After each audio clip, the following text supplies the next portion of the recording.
The MHSAA has announced a return-to-play plan. Volleyball quarterfinals will pick up on Tuesday, December 15. Football quarterfinals on December 15 and 16. Swimming and diving December 22 and 23. MHSAA Executive Director Mark Ewell joins us. Mark, how important is it to get these student athletes to the finish line of their season? It's incredibly important, Jack. You know, we've gotten all of our other fall sports not only started, but got going, but were able to finish. Those kids were able to finish what they started, and given the 3-week pause that we're in, we feel like it's incredibly important to give our 3 ongoing fall sports, volleyball, swim and dive, in football, that same opportunity to cross the finish line. So after the 3-week pause ends, practices begin again on December the 9th, and based on the schedule you shared, we're ready to get our championship events in and done. Mark, why is it so important? Why is it so important to get them to that finish line? You know, some of the toughest things, I've been in education now for almost 25 years, and some of the notes and emails and phone conversations I had with kids and coaches that didn't get that closure last winter. You know, we were at about the same point with 2.5 weeks left of our winter tournaments, and you can never go back and make that up.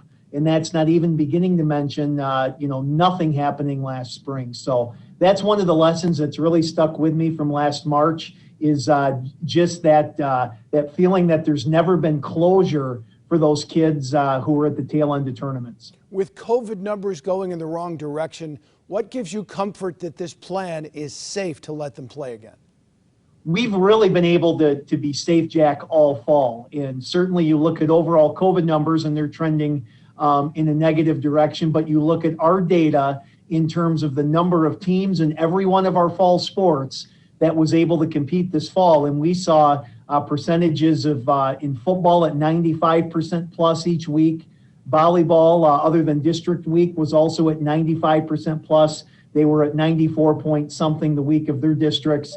In all of our other fall sports, with soccer included, we were at 98% plus of schools that were able to play and play safely. So yeah, I realize the overall statistics are heading in a negative direction, but we've been keeping meticulous data and metrics going back to the 1st of August. And we've not only showed that sports could be played this fall, but they could be played safely. How about this winter? Do you fully expect these student athletes to have an opportunity to play basketball and all these different winter sports as well? That certainly is the plan. If our winter sports are able to resume practicing after this 3-week pause, they will do so. And then the one thing our board did decide to do today is we're going to push back all winter competition to after the 1st of the year. So any competition in our winter sports, those would start on Monday, January the 4th. They thought it was really important to keep kids connected from a mental health standpoint of allowing practices and in some cases tryouts to start and to finish up yet during the month of December. Hopefully we all take that holiday pause and then we come back after the 1st of the year.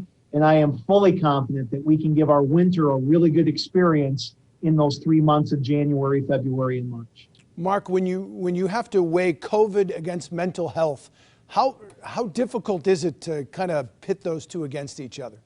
It's a tough needle to thread. You know, because you certainly look at overall COVID numbers and they're quite disheartening right now, but yet you look at COVID numbers and the effect and impact that it has on teenage kids, it's very, very low. We also know that there's a ton of research out there for just the really tough mental health conditions, not just of kids, but of everybody going back to last March.